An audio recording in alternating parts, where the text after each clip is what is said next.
not tight. Not at all. My edges not pulled. It's not hurting. It don't hurt, and it's neat, and it's laid, and they full. It's juicy. Hey y'all, so in this video I'm gonna be showing y'all how I do my 6 straight back feet in braids, and I'm gonna be showing y'all at different angles. So I just start off parting the hair, and it helps me just by going with the curve of the head shape, and then I just put my shining gem on the part, and then I just clean my part up.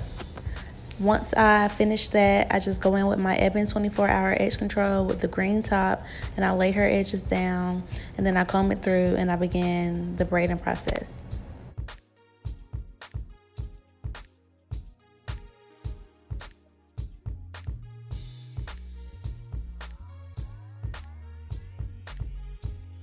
And I like to stretch my hair first before I start all of this. So when I stretch my hair, I just take it and I do small sections at the beginning. And then as I get to the end of the sections, I make them bigger. So my first pieces are smaller, and then I make the pieces bigger as I go.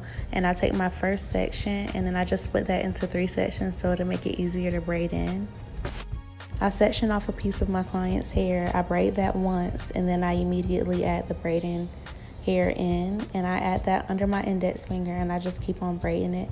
You just want to make sure that you tuck in the client's hair up under the braiding hair, and you can add shining gem to help lay the client's hair down better also. But you just want to make sure that you tuck in the whole way so that the client's hair is not sticking out of the braid, because if you leave the client's hair sticking out, then once the hairstyle starts to get old, her hair is going to start poofing up out of the braid. But if you tuck it, it's never going to poof.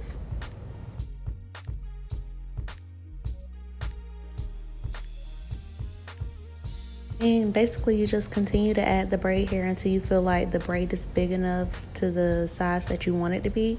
And then once you get to the ends, you just keep adding braid hair. I add about 3 pieces once I get towards the end so the braid can be fuller.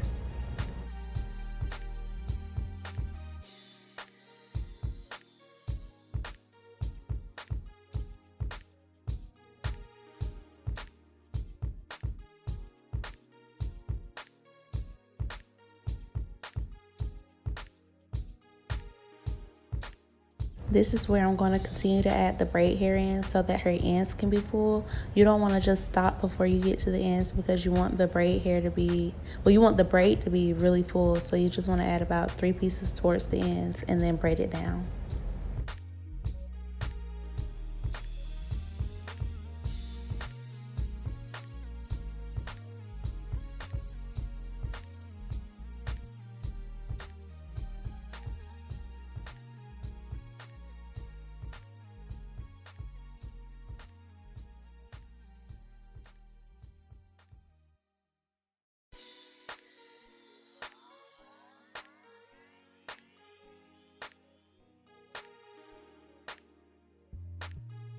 I wanted to show y'all how I did this with different angles so that you could see as I go along. Like, here's me tucking the hair. You got to make sure that you're tucking it behind the braid hair and you're smoothing it out with that shining gem.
I've shown how I dip and set my braids in my previous videos. After I do this, I just snip the flyaways and I set her hair with foam and I dip them. I hope this video was helpful to you, and make sure that you subscribe to my channel. Thank you.